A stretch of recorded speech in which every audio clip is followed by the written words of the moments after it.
ये व्यर्थ के बकवाद करने वाले लोगों से मत मिलो, व्यर्थ के बकवाद करने वाले लोगों की तरफ मत देखो, ये क्या कह रहे हैं, क्या बोल रहे हैं। और तुम भी व्यर्थ का बकवाद मत करो। अपने समय को कीमती मान करके निरंतर प्रिया प्रीतम का नाम जप करो, उनके गुण लीला गाओ, उनकी सेवा में रहो। कभी प्रपंच की बातें, कभी प्रतिष्ठा का चिंतन, कभी नाना प्रकार के मान सम्मान का चिंतन, ये घुसने ना पावे हृदय में। बहुत सावधान रहना चाहिए साधक को।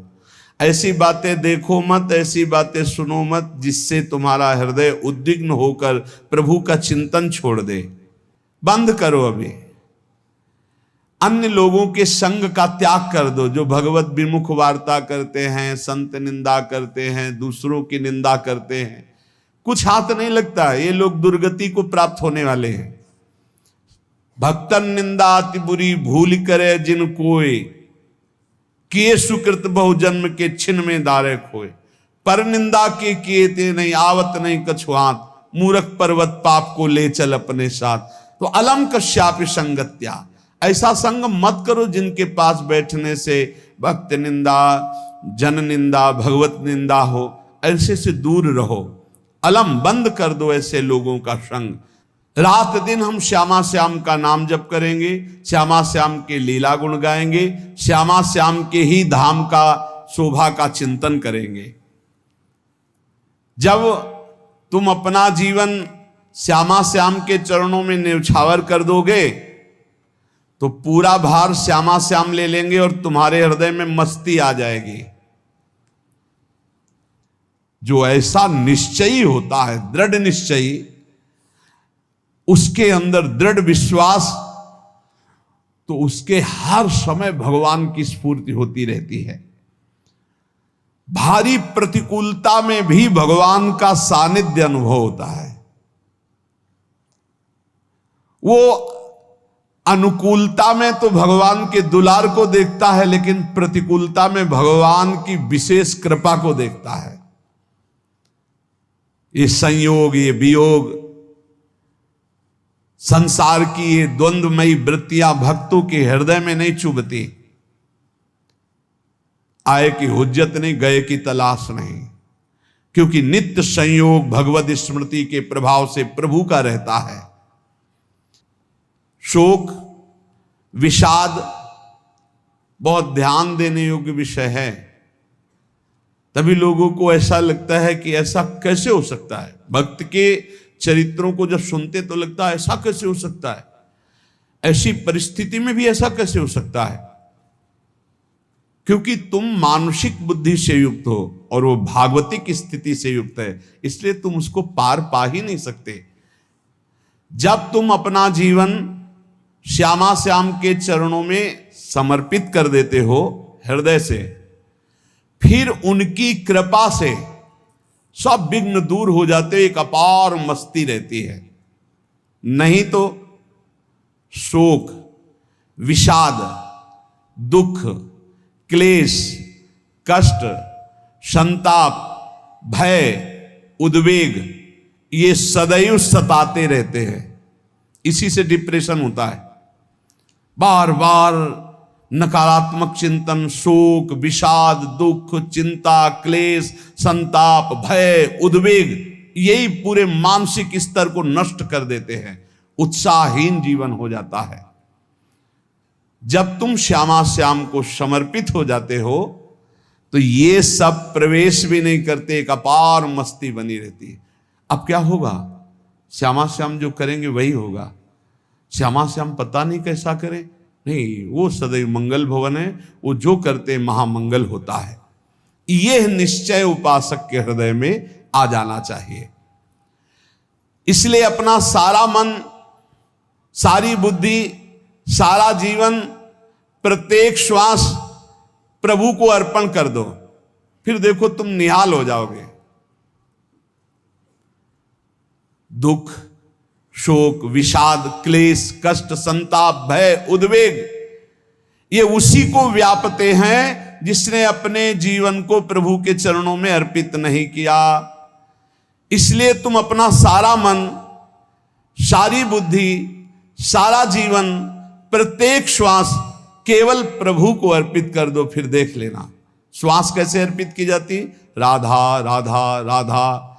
बुद्धि कैसे अर्पित की जाती? एकमात्र निश्चय कि भगवत सुख ही सुख है, ये जागतिक सुख सुख नहीं, ये दुख है, ये ऐसा दलदल है जिससे आज तक कोई नहीं निकल पाया। सारा मन, हम मन से केवल प्रभु का मनन करें, बार बार मन को संसार से हटा के नाम में, रूप में, लीला में, धाम में लगाएं। बहुत प्रसन्नता हो जाती है उस उपासक के हृदय में जो अपना मन बुद्धि प्रभु के चरणों में अर्पित कर देता। भगवान ने तो इसको बहुत उत्तम स्थिति बताया है कि मेरे से कभी वो अलग हो ही नहीं सकता यदि मन बुद्धि अर्पित कर दिया। मय्येव मन आधत्स्व मयि बुद्धिम निवेशय, तो निवश्य मयि एव अत ऊर्ध्वम न संशया। बिल्कुल संशय नहीं, वो मेरे में ही निवास करेगा जिसने मन और बुद्धि अपनी मेरे में अर्पित कर दी। बहुत प्रसन्नता रहेगी उस उपासक के जीवन में जो अपने आप को मन बुद्धि सहित प्रभु के चरणों में समर्पित कर दिया है। भगवान का आश्रय लेने वाले की पहचान है हर परिस्थिति में प्रसन्न रहना। देखो आप भगवद आश्रित हो कि नहीं, देखो अनुकूल परिस्थिति में तो सब प्रसन्न रहना, लेकिन प्रतिकूल परिस्थिति में प्रसन्न रहना ये भगवान के भक्तों का लक्षण है। हर परिस्थिति में प्रसन्न रहना ये भगवान के भक्तों का लक्षण है। आनंदगन भगवान का आश्रय मिलते ही आनंद छा जाता है हृदय में। उनके पास आनंद का अभाव होता ही नहीं है। जैसे सूर्य का प्रकाश उदय होते ही सूर्य का प्रकाश संपूर्ण अंधकार को नष्ट कर देता है, ऐसे ही भगवान का संपूर्ण आश्रय लेते ही सब दुख चिंता शोक नष्ट हो जाते, आनंद ही आनंद। तुम भगवान के मंगलमय रूप को नहीं जानते हो, पर उनके मंगलमय भाव को, विधान को मानना शुरू कर दो। जो भी होता है मंगलमय होता है। हमने जीवन में देखा है, अगर इधर कोई बहुत बड़ा सुख दिया तो देर नहीं लगेगी, 24 घंटे नहीं व्यतीत होंगे और ऐसे दुख दे देंगे, जिससे दोनों का समान भाव रख करके ना दुख में तुम भूलो प्रभु को, ना सुख में फूलो, सीधे भगवत मार्ग में चल। पूरे जीवन की बात देखा है। भगवान के मंगल विधान में सदा सर्वदा सुख ही सुख है, इस बात को मान के प्रसन्न हो जाओ।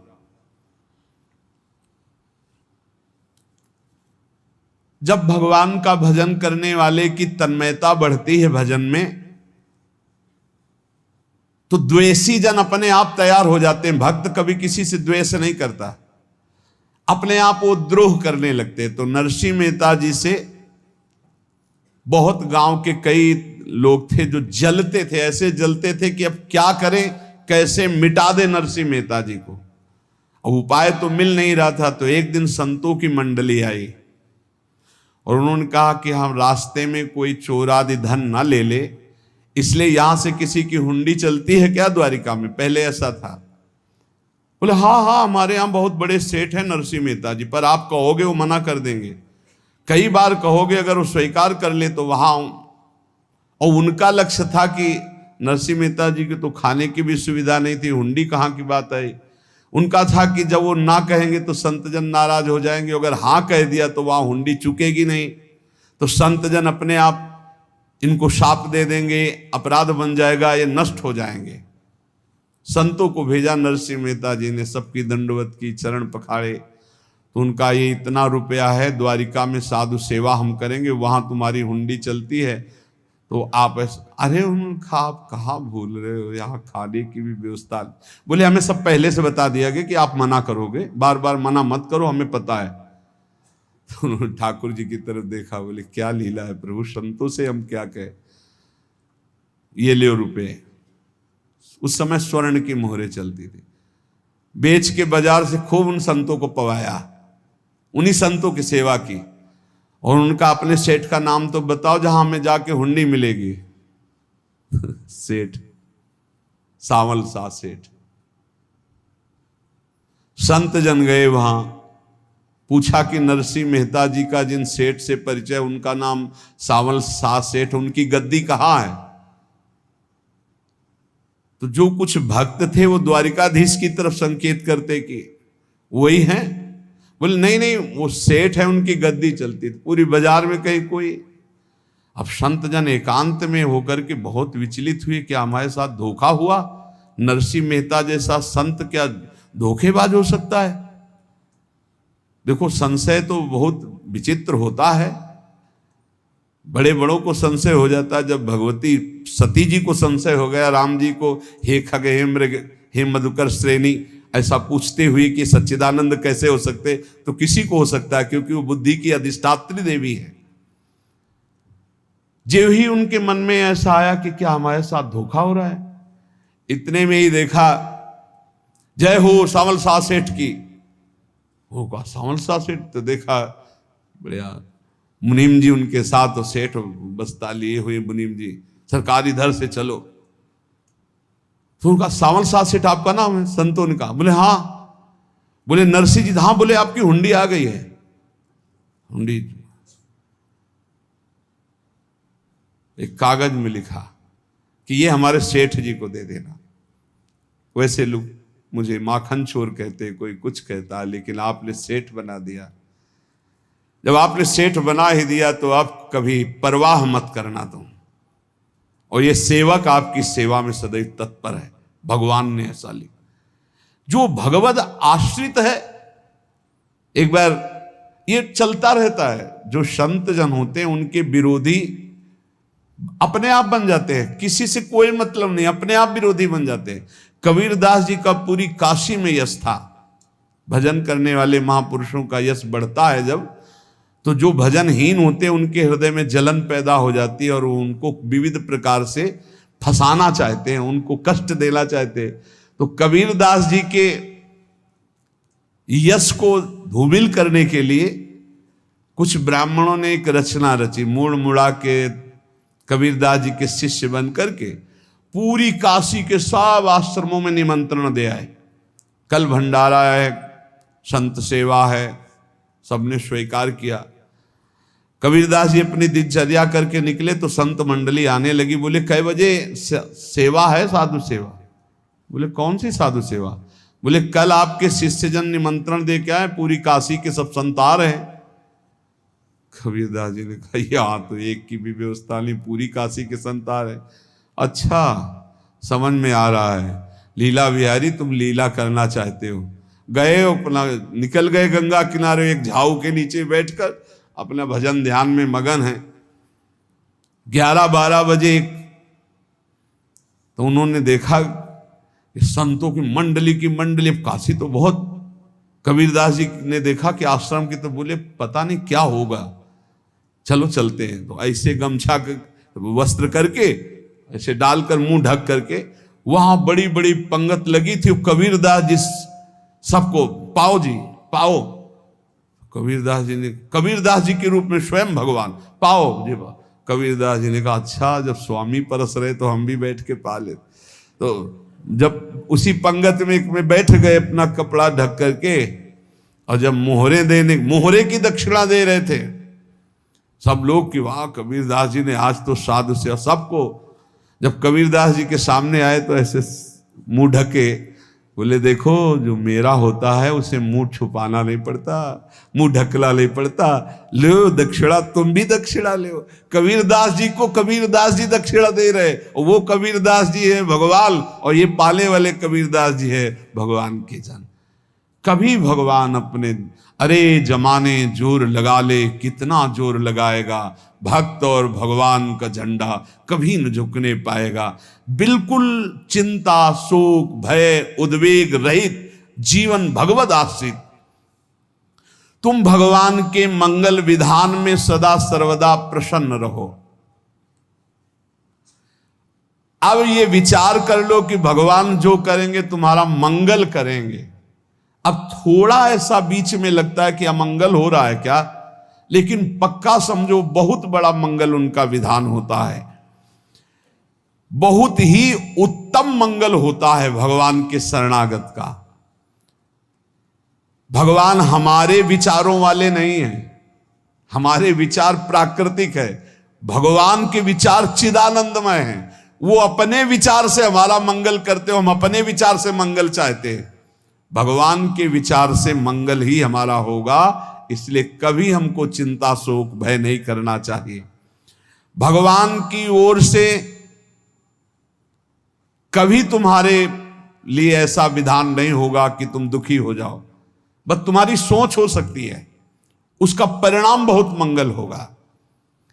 जगत की ओर से निराश हो जाओ, किसी से आशा मत रखो, फिर आप देखो आपका जीवन कैसा आनंद में व्यतीत होता है। ये जो जगत की आशा है यही दुख प्रदान करती, सच्ची जगत की आशा ही दुख प्रदान करती है। अगर जगत से कोई संबंध न रखा जाए और भगवत भाव में रहकर तो बहुत अच्छा जीवन चलेगा। अपने कर्तव्य का पालन करो, परिवार को भगवत स्वरूप मानकर पोषण करो, किसी से कोई संबंध मत रखो, कोई आशा मत रखो, यही अध्यात्म सिखाता है। अपने आप भगवत स्वरूप, सबका व्यवहार मंगलमय और आपका जीवन मंगलमय। अपने घर में ऐसे रहो जैसे किसी अतिथि के घर में रह जाता है, चलना है, यहां से जाना है। कौन रहता है अपने घर में अतिथि की भांति? भगवान का भक्त। जाना है यहां से, अपनी प्रिया प्रीतम के पास जाना। ये हमारा घर नहीं है, यहां तो हम समय व्यतीत कर रहे हैं, अपनी आयु व्यतीत कर रहे हैं भगवत आराधना करते हुए। हमें जाना है प्रिया प्रीतम के पास। वास्तविक घर भगवान का धाम है हमारा, वास्तविक घर वाले प्रभु हैं हमारे। जो नित्य सच्चिदानंद भगवान के चरणों में अपने चित्त को समर्पित करता रहता है, उसको यह अनुभव होने लगता है कि बड़ी कृपा है हमारे ऊपर, भगवान की बड़ी कृपा है हमारे ऊपर। सर्वसमर्थ परम सुहृद भगवान ऐसे भक्त के ऊपर हर समय वरद हस्त रखे रहते हैं। ये केवल प्रवचन नहीं, सच्ची बात मानिए। ऐसे भगवान का वरद हस्त हर समय रहता है। जब भगवान की छत्र छाया में भक्त अपने को देखता है तो आसपास घोर विपत्तियों का भी समुदाय हो तो भी वो आनंद में मगन रहता है। हर हालत में आनंदित रहना ये भक्त का स्वभाव है। भगवान ऐसे भक्तों को प्यार करते हैं जैसे कछुआ अपने अंडे को बाहर रख आवे और रात दिन उसका चिंतन करे। जब भक्त भगवान को समर्पित होता है तो भगवान रात दिन उसकी ऐसे चिंतन सुरक्षा करते हैं। अब है ये दैवी संपदा का पहला गुण है, ये भगवान के शरणागत पर जागृत हो जाता है। वो भयभीत नहीं होता, किसी भी उससे भयभीत नहीं होता। यही डर ही डरप हरिवंश हित, जिनो भ्रमय गुण सलिल पर। इस डर से डरते रहना चाहिए कहीं गुण रूपी पानी में फिसल न जाए, नहीं तो गलती हो सकती है। साधक सावधान रहे। ये अभय दैवी संपदा का सबसे बड़ा गुण है। जो भयहारी भगवान